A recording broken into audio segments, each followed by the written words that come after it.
The anchor says Deputy Finance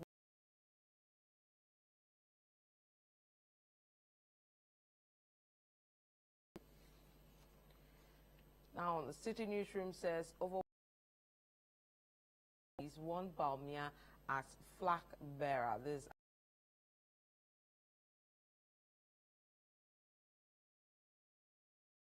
room, I will contest.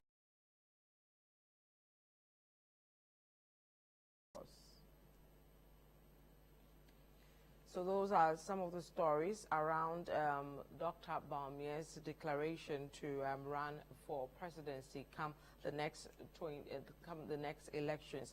Now let's go to another story that made a lot of airwaves because of the different developments and matters arising from that.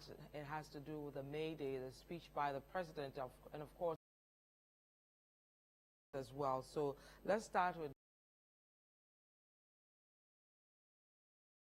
that.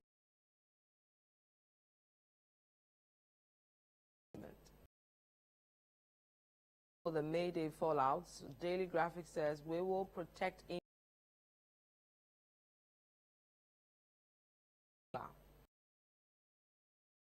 Daybreak says government won't shortchange workers. Akufo-Addo on May Day.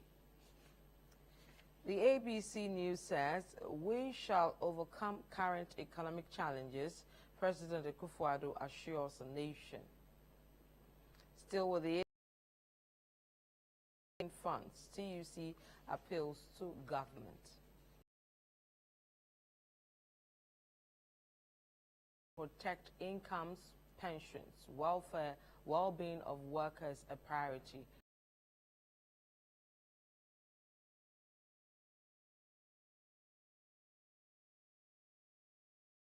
Labor. So those are the stories around the May Day and matters arising from that day.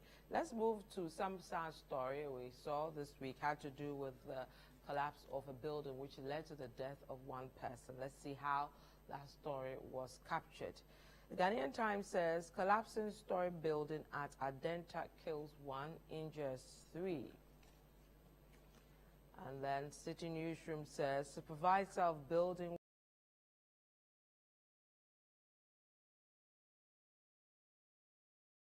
move away from that. Let's go to our next topic. Has to do with the Ghana Statistical Service.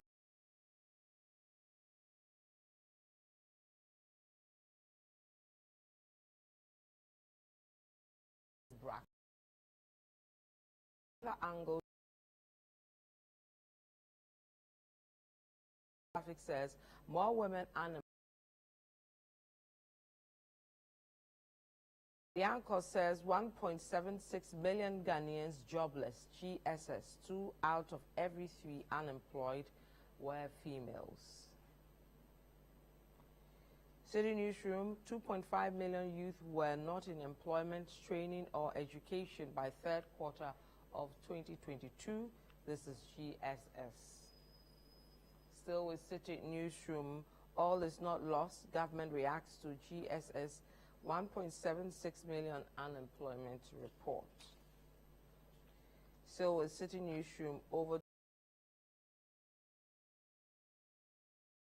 service sectors in Q1 of 2022.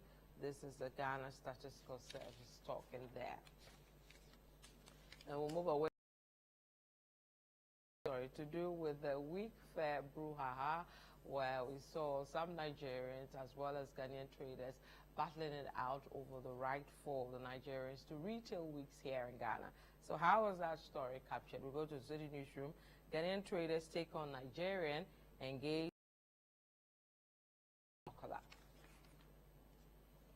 So those are some of the top stories for the week. This is what the papers are saying. When I come back,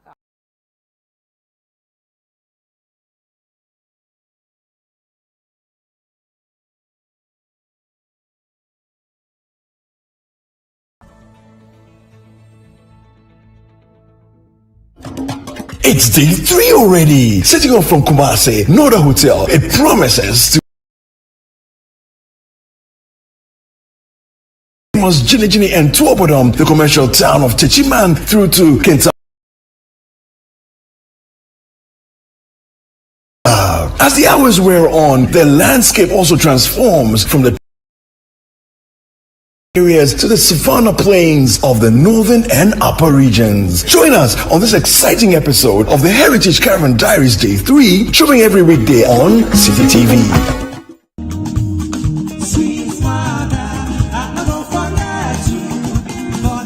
Sweet. This is quite the festive opposite. What better way to show our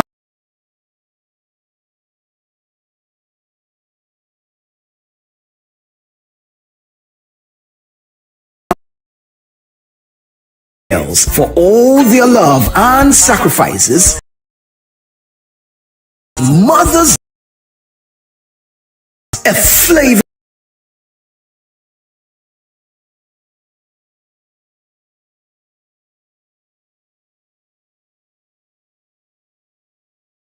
for Mama to boogie, and a stunningly intricate she is. Join us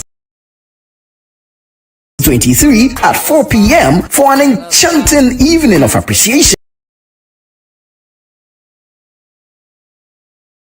Is at the City Gardens, number 5, Ola Hansen Lane, Tesano, and the rate is a cool 350 Ghana cedis. It's going to be an evening of Ghanaian food, dance, and the celebration of motherhood. So book now and secure a seat for Mama at the A Portrait of Mama. For enquiries, call 020-5973-973. The Portrait of Mama Mother's Day Dinner is powered by City TV with support by Dano Milk and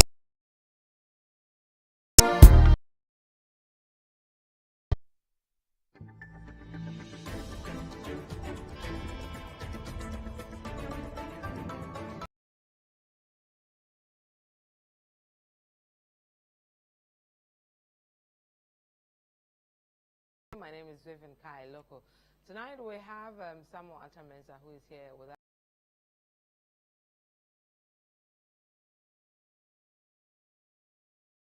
Also here with us at City FM and City TV, joining us for discussions. Welcome, Salom, as well. Thank you, Vivian. Okay, if you guys would permit me, I would want us to start intentions to run for president. Not that we didn't know that, but this is an official declaration. And then, of course, we've seen the walks, political walks, where we've seen former Trade Minister Alan Trementing pulling quite a large crowd, and then hearing one or two endorsements, one from Deputy.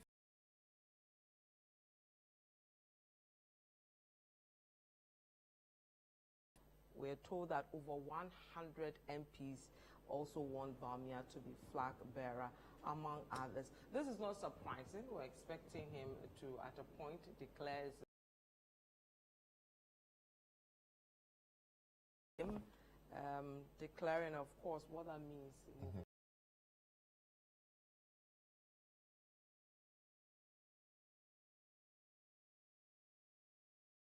Indeed, we have less than the open nominations on the 26th of May. So 3 weeks it should be up and running. So I think it's just about time he made his officially made his intentions known, and exactly what he has done. As for the issue of people coming to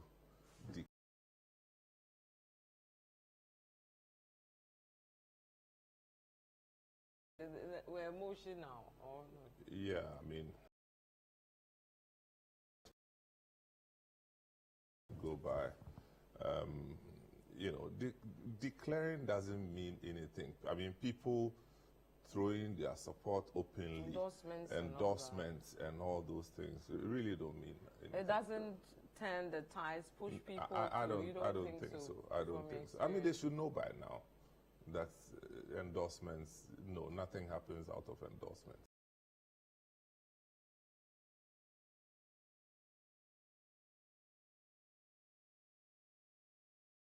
was an information explosion, which is unlike, many decades ago.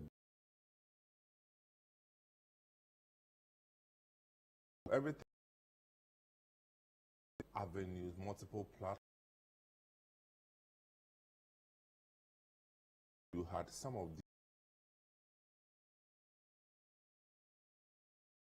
the repository of information. So when they spoke with authority. I mean, if a minister comes and says that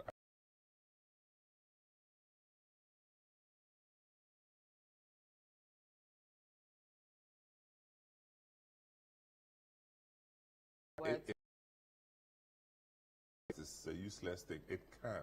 But I'm saying that in 2023, 2024, it bears no impact like it used to do. Okay. And really, we've seen in previous elections, I remember a whole group of party chairmen came out and endorsed a candidate. The candidate didn't win. I think the last regional elections, the MPP's last. The candidate didn't. So I'm just saying that they can come and do whatever. It really doesn't scratch anything. I mean, from where I sit, And I would think that if you are a very notable person in politics, you should tread cautiously when you are sticking your neck out at this point. I was going to say, what do you think the dangers are for persons who, I mean, nobody is whipping you to go and declare anything to your support. Nobody is whipping you. Yeah, you're a politician. But once you belong to the same party and you are a notable figure, you have to be careful, because if it goes the other way, you become a target. You become a target of many things. Okay. And we've seen it happen. We've seen it happen. I'll return to you and we'll look at the main names, that have popped up for the MPP's presidential primaries. But Salom, your initial thoughts, full declaration, official now, the race has officially begun. Because we had three others, but the vice president now officially popping in. Yes, I think he's the last of all the names we know so far who have declared.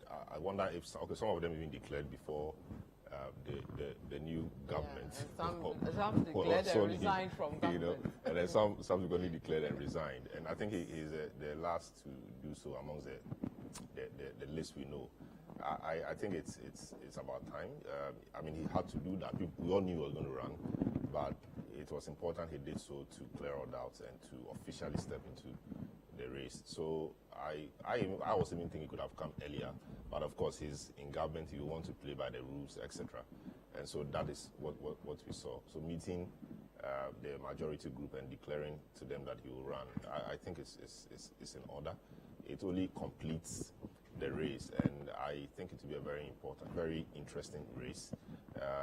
Very, very interesting. It comes in as the maybe establishment candidate, and with the advantages and disadvantages that particular tag has, it will be interesting to see how, now that he steps officially into the ring, how the campaigning is going to be, and whether now the veiled, I won't call it attacks, but the veiled messages against him, whether he's going to be responding or not, or he'll keep his cool the way we've known him to focus on this message and do it the way we know it. Of course, sharp contrast between that race and the NDC. If you look at the NDC, for example, Mahama is campaigning for election 2024. That's what he's doing.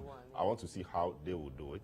They will have to, appeal more to the delegates. Most of them are campaigning. Kennedy is campaigning. Yeah, Kennedy had no strings. Yeah. I mean, he's been campaigning since. Alan was campaigning, but he resigned, and so he's now in the field proper. Yeah. I think that was Bawumia's difficulty, but you could see that he was making up for that in a lot of the commissioning and inauguration and etc. he was doing around, just to put his face out there, being on the front pages, etc. These are all things, they are campaigning, modes, and there are things in his case you get when you have incumbency advantage. So yes, I think we've been looking forward to this, and then we hope that the campaign will be very intellectually stimulating. It will give us something to think about. it will not be too much of a ground level campaign. The ideas will be there. We'll see what. Of course, we've heard some say that they will pay the pension of delegates and party officers. We want to see how they will operationalize that, what they will do about them, and we need to interrogate them. Endorsements. Someone says at this time you should play safe.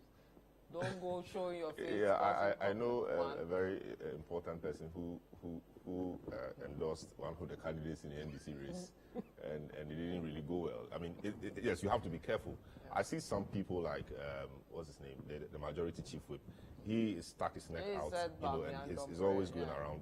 So the question is, if it so happens that Bawumia doesn't win, what happens to you? Of course, you are the same party, so you find a way around it. But yes, the point must be made that you have to be careful in how you go about it. But the other point too is that, I mean, you have to contribute something before you can also benefit. So if you can't risk it, okay, you go. If you can't risk it, if you can't put your neck on the line, or if you can't stand for something, then you don't expect to gain anything. Of course, I'll not be surprised if in a Bawumia government, somebody like the majority chief whip is given a key ministerial role, because it's clear that he's contributing. Whether that contribution will put a guide there or not is another matter, but clearly he's contributing. So you have to contribute before you win. And if your contribution is to put your face in the public and to be advocating and pushing the person's message, you do it. If your contribution is financial, you push money to the person, behind the scenes, you do it. But in any way, shape, or form, you have to contribute. So the contribution is important. So endorsement, yes, I think it cuts both ways. There are times that, so for example, we saw the Deputy Finance Minister in the walk. I mean, I don't know if that is to mean endorsement, but of course, that means that she has some affinity for the Alan campaign. So what I've heard is, so I thought they said all ministers were for Bawumia. So does it mean that there are some ministers who are for? So I think it changes some, or it creates some impression in the minds of people. Whether that is enough to, and this is a targeted election. It's just delegates, not everybody.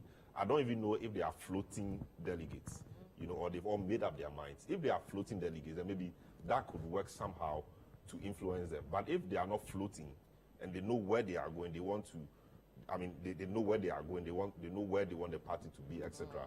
Then the endorsements really may not matter. It will only boost the confidence of the candidate in the eyes of the general public.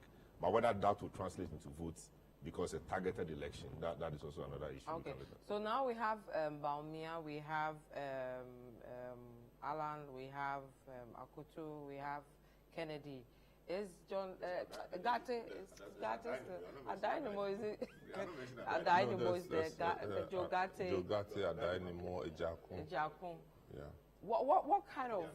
They're nine. Okay. What kind of messages or campaigns? Japan. That's right. So that's quite a number.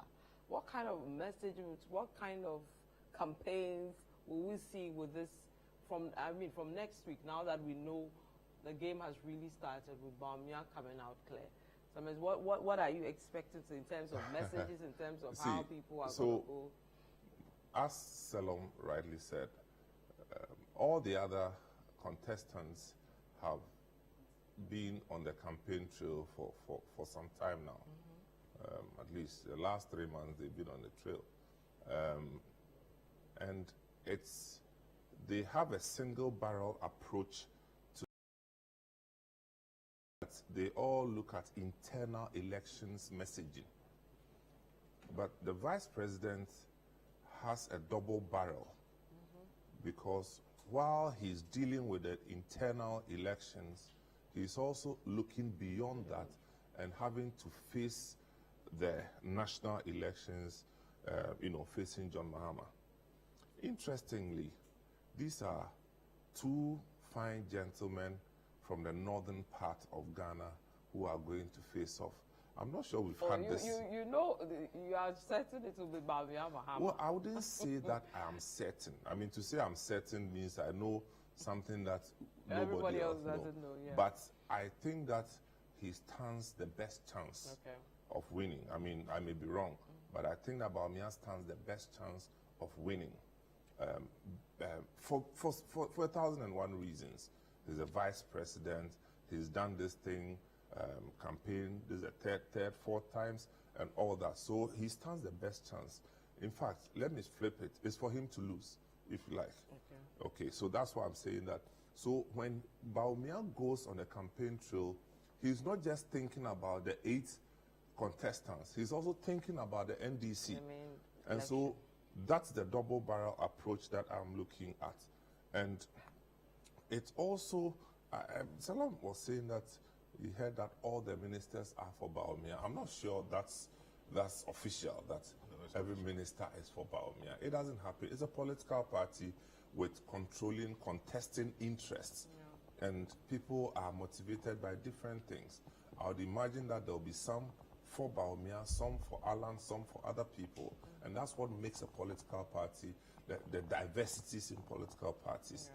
And so I think, as I said, Bawumia stands the best chance, but in politics there could be shocks. There could be shocks. Yes, so yes, the messaging, of course, the messaging delegates and what to do. But one thing which is also important in my view is a lot of the candidates campaigning will also be looking at Bawumia.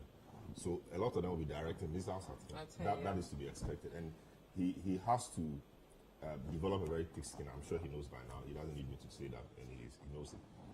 Thick skin, because to absorb the missiles or to divert the missiles, deal with those allegations or accusations or attacks, if he has to focus on the message, on the delegates, where he wants to take the party, and at the same time deal with the NDC.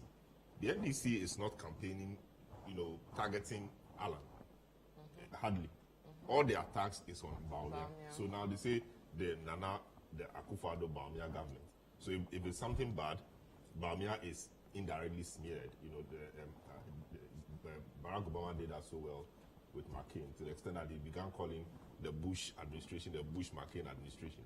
So everything that was wrong about the Bush administration, by extension, was wrong with McCain, and he used that quite successfully. That is the issue Bawumia has to deal with. On the other side, if there is something good to be benefited from the Nana Addo administration, he equally takes credit for it, which means that if it's not good, he also has to suffer. That's where, it's a bit of a debate there, because, for instance, when Uswe Friakuto goes on the field, the credit that goes to Nana Addo in the area of agriculture, he owns it. He takes complete ownership, and same as Alan. So I think that if we have anything positive, they are going to struggle to split it among themselves. But being the second gentleman in charge, he will take more. Well, because they just were in charge of portfolios. No? Well, but we've had them claim ownership. For more than just... No, every year has claimed ownership for what he considered the successes of Agric. I'm not sure about that, but he said there were successes. Alan is talking about trade. You understand? The mobile industry. And all that, which is okay. In fact, if it comes to throwing of jabs at Bawumia, I will struggle to expect Alan to do that. You think he'll back away from that? Based on I don't see Alan throwing insults at anybody. I don't know. I stand to be corrected. In terms of the internal, so you focus more on the national, on the real messaging, deal. on the messaging, and try to sell himself. If anything at all will come in from the negative, space, it will come from the people around him, because frankly, a lot of the people are people who are peeved with the system. A lot of the people we saw, from the Nana Ohene Toes to the other people, the NPP people who have had issues with the system as things stand. So I won't be surprised if they start throwing jabs. But to come from Alan himself, I'm not sure. I think it's not even strategic. It's not even proper for him to do so, because we know Alan is seen like a certain kind of gentleman. Same for Bawumia. There are people who do not just talk anyhow. They try to be measured in the kinds of things they say, responsible in their speeches, etc. So even if they want to say it, they may not say it themselves. They will have to get some of their people around, some of the guys around them to say it and push them in certain ways. That I'm sure. I mean, that, No, but that what I'm sure about from a firebrand like Kennedy of Japan, who, I mean, is likely to hit at some of the It's actually started doing that already. and that pushing them to react with some of the Well, cases. they will react because, you see, it's a campaign, and the campaign is not limited to the contestants. There are other lieutenants who are also spokespersons, who are also on the campaign trail. So I'm sure some of them will get responses. But I doubt if it's going to be one of those acrimonious campaigns that we have seen. Okay. Now, from the set, we have to wrap up this, but from the set, 10 people, of course, as we go along the weeks and all that, we'll go deeper into that. But from the 10 candidates we are seeing, everybody talks about the main contenders. Any surprise act we may see from the others? So we all push over. Already, Kennedy Japan is proving to be the surprise act, and I'm not by any stretch of my imagination saying he's going to win, but I'm just saying that he has caused a shift in the equilibrium, if you like, because nobody expected him to do it. He's done it. He's getting attention. This afternoon he was in Ekrapim North or Ekrapim South. He's been moving. And so are all the others. So it opens the door wider than before. Okay, so whether that's a surprise move. But if you're talking about surprise, as in somebody we all do not expect to be the win, I'm not sure. You're not sure about that? I'm not sure. So Kennedy Japan, I'm really expecting him to make some serious to make some serious inroads. And if this election is to go into a runoff like what we nearly saw in 2007, in fact 2007 a runoff was declared just that the candidate withdrew. If this election is to be pushed into a runoff, I expect him to be the guy to push the election into a runoff. Okay. And what may and in my view, if Balmer doesn't win it first round and it goes into runoff, I think he will struggle. Because whoever comes in second is likely to rally or the rest may rally around him, because even though they are from the same party, they see him as the establishment candidate, and I don't expect Jakun to go supporting Alan. Baumia. I don't expect Kennedy to go supporting Alan Baumia because of the things he has said, and a number of them. So he has to win it and win it once. If he goes into a runoff, that would be a difficulty for him. Kennedy Japan, I think, is moving and gaining some grounds because, one, he appears to be speaking the language of the grassroots. Two, he is generous. People know him even way before he decided to run for this as a very generous person, somebody who gives to the party, gives to individuals, may shout, but in the end he will give you what you want and that kind of thing. So these are the things, and he has a party at heart generally. So when he goes to tell the people this, and he appears like the guy who says it as it is.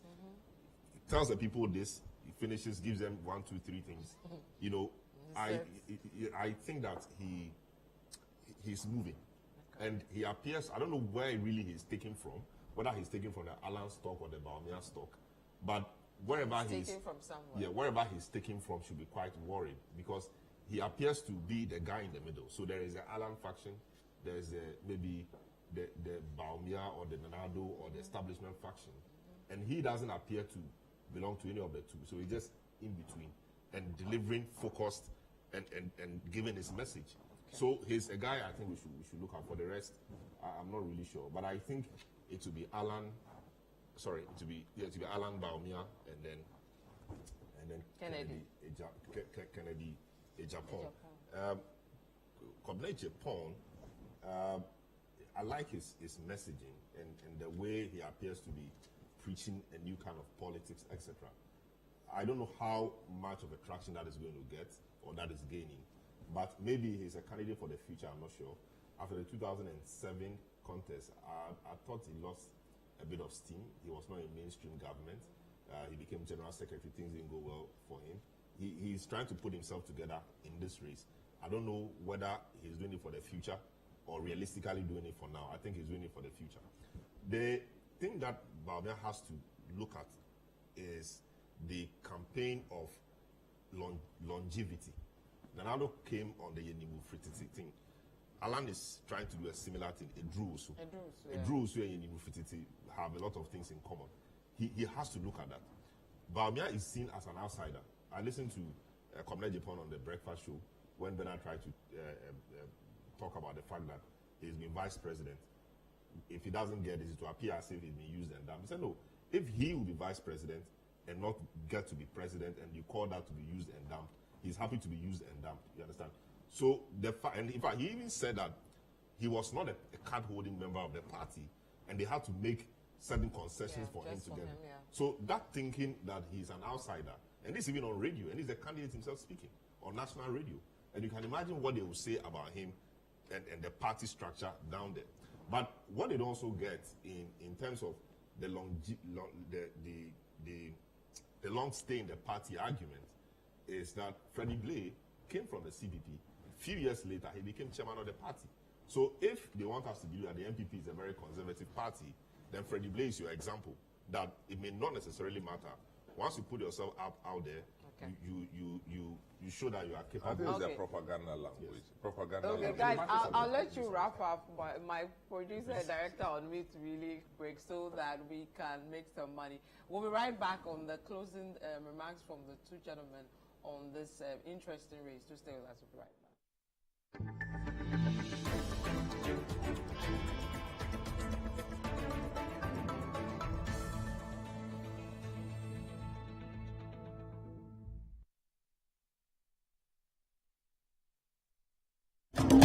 It's day 3 already. Setting off from Kumasi, Noda Hotel. It promises to be a long but exciting trip to Bolga. Passing through the famous Jinijini and Tuobodom, the commercial town of Techiman, through to Kentampo, Tutamale, Savalugu, Wale, and finally Bolga Tanga. As the hours wear on, the landscape also transforms from the tropical forests of Ashanti and Puno areas to the savanna plains of the northern and upper regions. Join us on this exciting episode of the Heritage Caravan Diaries Day 3, showing every weekday on CCTV.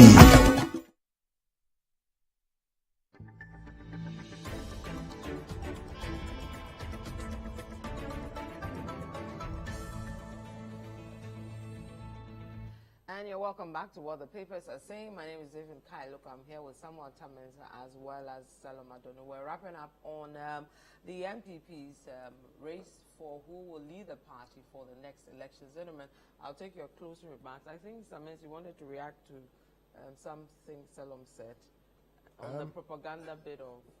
Yeah, I mean, I think it was the issue of Baumia being seen as an outsider. In fact, it would be strange for any active member of campaigns, not once.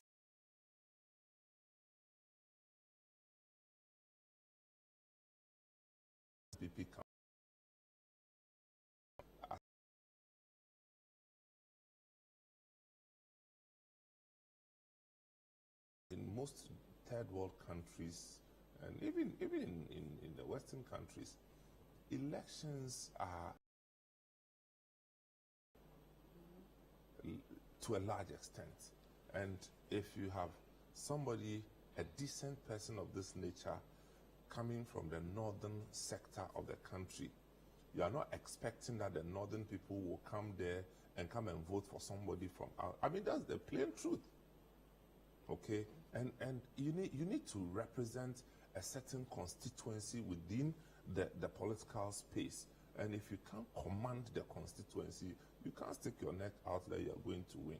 To dismiss Baumia is just mere propaganda, and I can expect that people talk like that. But what like you speak of Baumia, I know we should be wrapping up on this, but you guys keep pulling me back in. You speak of Baumia's constituency, the northern side.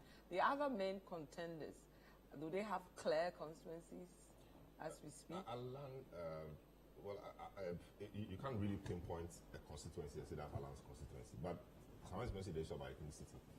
So the Ashanti region is a very important base, not just for the MPP, any political party, and what that region has come to represent in our politics and even culture, etc. So if if he's to take advantage of his ethnicity, I don't know how he's going to do that, because Who are you This talking is about? Alan. Which is maybe being Ashanti. no, he's fancy, man. Ashanti and Fanti. And so he can't, If your mother is fancy, you are. but he's portrayed himself a lot more as Ashanti, and will benefit also. don't know about that. Will benefit also from the Fanti side. I don't know how well he's So focusing he on can that. play with two. Yeah, but you can come from Fanti two. and Ashanti. Whether he's well grounded or he's really on the ground in those areas are things we will see, into the future.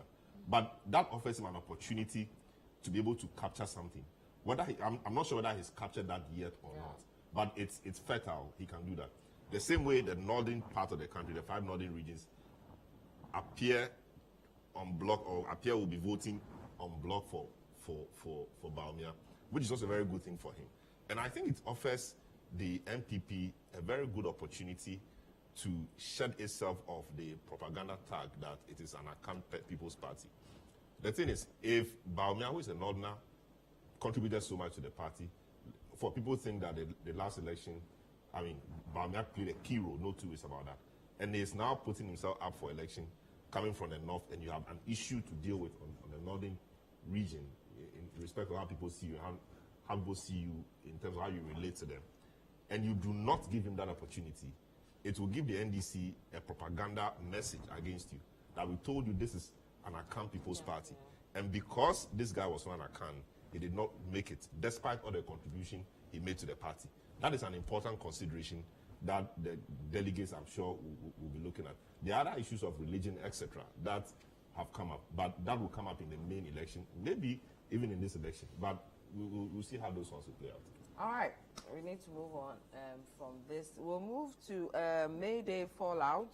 Just quick comments on that. We have TUC telling government turn cathedral into a hospital. Organized labor wants their incomes and pensions protected, and the president has assured them he will do that.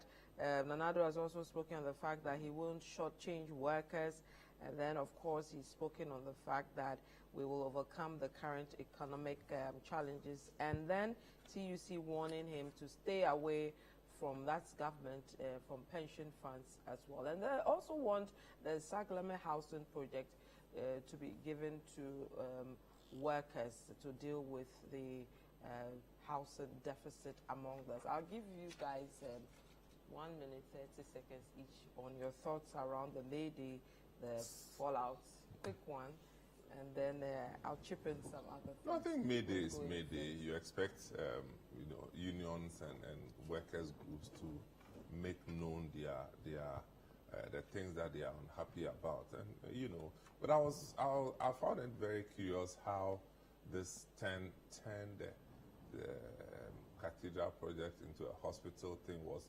reported, giving wide coverage. If you didn't hear the TUC, the guy speak, and you only read it, it will come as if it will sound as if it was a policy statement from. He just said it, turn it into a hospital, and then everybody captured that. Basically, the essence is that all the money that you have used or you are using to put into this cathedral could have been better used to support our health sector, healthcare, that's right. So yes, May Day, as Aman said, workers, you see a lot of things, and sometimes it's interesting the things they have on the placards. Yes, what I realized, I don't know whether it's what they do every year, but I was watching CNN and how the reports went around the regions. Yeah.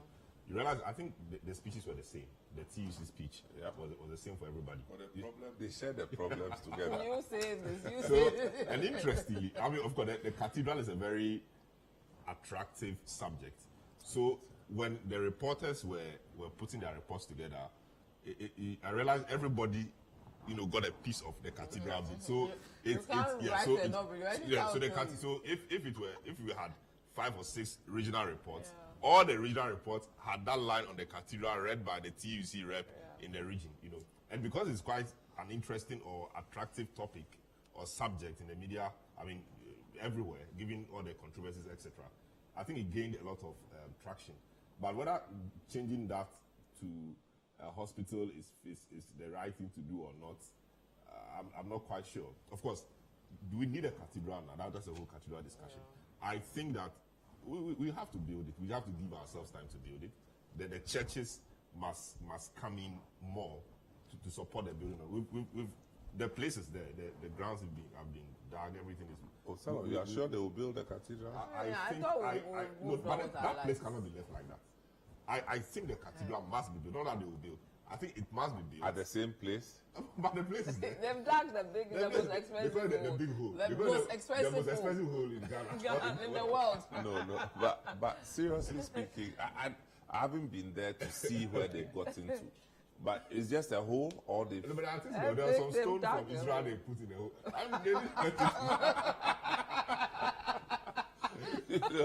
I think the whole thing is funny. The whole cathedral thing is like a comic. It's like some Titan. So Anansi's story the whole thing has become mania. Nobody really wants to touch it. I think the Church of Ghana. The black one is punching from the side. I think the Church of Ghana must come together and tell the president or somebody that we will do it. Leave it for us to do. However, they will. No, the church cannot do it. They can contribute. No, they can't do it. Too expensive? They can't do it. Whose script are they going to use to build it? Because the church itself only got to know about how much has been spent through the media. Maybe. I spoke with some of the people on the board who said, we heard on your station that this is wow, and wow. And you heard that word Mills. What's happening to that? It's become an embarrassing feature on the Akufo-Addo government, unfortunately. And they shouldn't take it lightly. Somebody should stand up and hold the bull by the horn. If they want to go ahead, they should remove all the doubts. Exactly. Remove all the doubts and be very upfront with the citizenry. Because yesterday I watched Sami Ablakwa. I mean, the effort and the detail that he has, commissioned himself to find out, and ending in warehouses. I had major admiration for him. Look, he may not be 100% right, but the young man and the effort he's putting in. Somebody will say that he's doing politics, but it has to be done well, and that's what he's doing. That's what he's doing. Because today, Okujeto Ablakwa is a politician. 20, 30 years down the line, he may not have the opportunity. But when he sits back, he can take pride in the fact that he stopped the hemorrhage of this cathedral project. Because how much has been sunk into it today? I mean, it's a lot of money. We are not even sure, because tomorrow a black or somebody will go and discover something else. Exactly. Then they will come and defend. You see, that's the discomfort in this thing. And one problem I find with MPP government is some random person goes to mess themselves up. Instead of identifying the person and cutting him off, then they go and then join and then protect the person. Protect and defend. Why? Meanwhile, when the person was going to do it, he didn't come and discuss with you. Maybe he did to defend and want to protect. You must have some interest there. But I mean, the bigger point for me is the place has, they've demolished a bit, cleared the place, something is happening there. We have to give ourselves time. The whole thing about building it in 4 years, I think was very unrealistic. It's not about giving ourselves time. It's about finding the resources. Yes. Which we don't have. By the time, of course, right now we do not have. And we don't have the shortest. And we will not have in another 5, 10. We won't have the money. So what happens to the place? The place, the most expensive. Maybe you have to tell Zumla.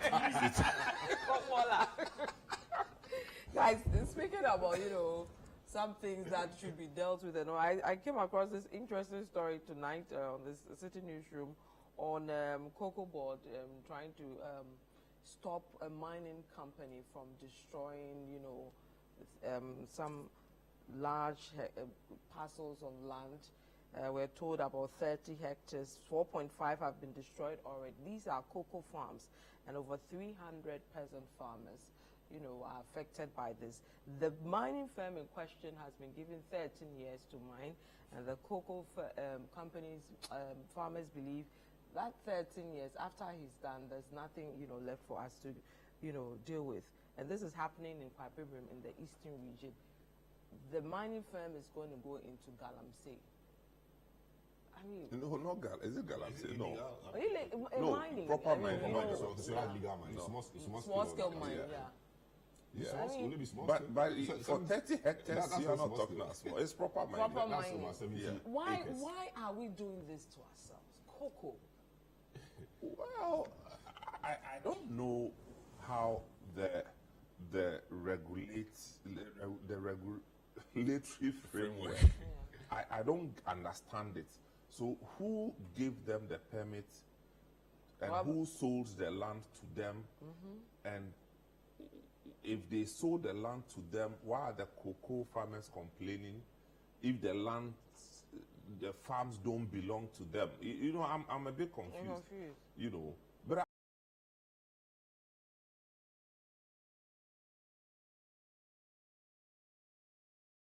agitations. I drove through Kede to Subi to all the way to Assume, where the real thing is. Assume. I was there physically, and it's sad because the mainstay of these communities will be oil, palm, and cocoa. And if you see what mining has done to this particular enclave, you weep. If you see what mining has done to it, if you move from, of course, maybe, let me just show you the geography. If you are going from Accra to Kumasi, you get to Enyinem, and you take left. That whole stretch, Enyinem Junction, Kwabeng area, all the way, Abomosu, all the way to Ekropong, to Techiman, to Pramkese, all the way to Subi. And I'm telling you that the way Galamsey has, this is where we went, the area where we went the last time, okay, it's messed everything up. And so when we wake up and we hear an announcement that this year's cocoa production volumes have gone down, we shouldn't feel surprised, because we know what is happening. And at the end of the day, we'll see the results. We saw cocoa volumes 2019, 820,000 metric tons. 2018, 820,000 metric tons. 520,000 metric tons. Where are we going? Downwards. Down. 300. Getting ourselves And with out increasing speed of this Galamsey thing, one day we will wake up and there will be no cocoa. So for whatever framework we have, that allows somebody to give cocoa lands to be taken over. One, it will affect our yield, yes. It displaces the indigenes. And these are poor farmers. And over 300 of them. Poor affected. farmers. And go to the place and see. Poverty spelled out in capital letters. And so somebody sits down in Accra, grants the permit, and then they go and cut the thing, weed out all the cocoa farms because they want to go and look for money down there. And we are happy, we are clapping for ourselves. Whoever gave the license should be ashamed of himself. Should be ashamed of himself. It's unfortunate, really. Because I recall it was in 2010 that we crossed the 1 million metric tons for cocoa mark, and it was such a joy, and everybody was trying to take credit. Kufuor and Co said it was the investment they made in the sector. The NDC government also said because they had done it. So, I mean, good things. I mean, success has many friends. But given the situation right now, it's bad. Of course, supporters or proponents of that will say that there's a constitutional provision, Article 2576 or so talks about natural, minerals, etc., in the ground or wherever, being for the people of Ghana, vested in the president, etc. So once they find the minerals there, they must mine it. But we need to take a decision. Do we need the gold or we need the cocoa? And you say you need the gold, it's not as if you take the gold and you leave the place intact and leave. You displace the whole place. You destroy the forest, or you destroy the cocoa, this case cocoa. You displace the indigens. You leave the place in a messy situation and you leave. So the cost to the state, the people, when you put everything together, is way more than what you get for remaining gold for forever.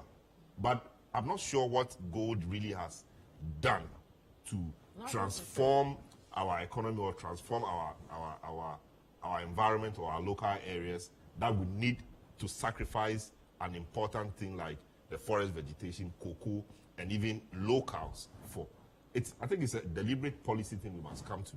That yes, minerals are to be exploited, you have to do it, etc. But where the mineral is found in a cocoa growing area or in a forest reserve or something like that, we will not do it because the forest is more important to us. The cocoa is more important to us. But we said we won't go in the forest reserve. But we have the regulators over giving 47 the licenses given, over 47 forest reserves. Yeah. So that is what we have to do. And you see, reading portions of Frimpong Barton's report, etc., there's a clear cabinet decision not to do this. A head of agency goes to do that, and nothing happens. And truly, people are in the forest mining, and nothing really happens, and that is a problem. But not to digress, the cocoa is important to us. If you ask me, I think the cocoa is a lot more important to us, the environment, etc., than the gold. The gold will destroy the environment, it will displace people, etc. I'm not sure how many people can be employed in that chain, though it does employ people, compared to cocoa. Cocoa is there. For a long time, you continue harvesting it. It doesn't destroy the environment. It even helps the environment because these are trees and everything. We need to take a decision make a decision that where there is vegetation or where there is cocoa, we will not give, license to people to mine it, no matter the deposits of minerals we have in that soil or in the ground. Until we do that, we will continue having these conversations. The locals will keep complaining. We will keep destroying our environment. After a while, we will go and vote a lot of money to go and plant trees or green those areas, and we won't be making any progress. But who will keep the institutions in check? They are the ones giving the... Anyway, Cocoa Board says they are taking it to court. They will be in court in Accra. They are taking who to court? The mining firm, to stop it at least for now. No, but somebody... So, in their mind, what they are doing is legal, because they have a license. Yeah. So that's why they are going to court. To go and revoke the license. Well, to suspend it for while they sort out. Go back to the table and see what to do. Cocoa Board should talk to their colleagues, the Minerals Commission. They are the same government. They are the same. They should talk among themselves. But truth be told, I expect something to be done about it. But I don't even see the locals of Cocoa Board in this matter. Yeah, Cocoa Board. Yes, Cocoa Board. I don't see. In terms of taking it to court. No, they don't own the land. They only have a moral role to play. Yeah, a moral role, supervisory role, and which I am happy with, because look, Vivian, you should go to Assume to go and see. I probably have to go. And the roads have just been done from Assume all the way to the Ebrem place, all the way to Nkoko, Afusu area, the area where this boy comes from. As I say, boy, the director of the law school, what's his name? It's not a chief. Yeah, it used to be. Yeah. He was. Yeah, this is the area where your opponent comes from, and the people, they are messing the whole thing up. So we have to do something about it. Well, and you see, the farmers, because they don't have a lot, they don't get a lot of money. The gold guys come, they take the land, they pay them some money for compensation. They pay them lump sum, and in some of them are quite short-sighted. So it's big money for them. Almost every one of them will take the money. Yes, and they lose. We've talked about this before. A lot of the farmers are aging. Aging. I mean, when I go to the area, Well, I lived in the area before, so I don't know. We used to have young people in cocoa plantations. You don't see any young person doing cocoa anymore. Everybody's And it should be a matter Guys, that our should time concern is us. up. It should be a matter we should think about. Yeah. And there are Thank you very much. youth in cocoa, youth in afforestation. We should have youth in cocoa plantation. They are looking for visa to travel. They use one eye to eye the visa and one eye to eye. Guys, thank you very much. We hope something is done, and we'll follow the story and see what happens in court next week. But thank you very much, Samuel Tamin. So thank you very much. Salam Adu. No, my name is Vivian Kai Loko. Thank you too so much. We'll see you again next week. Goodbye.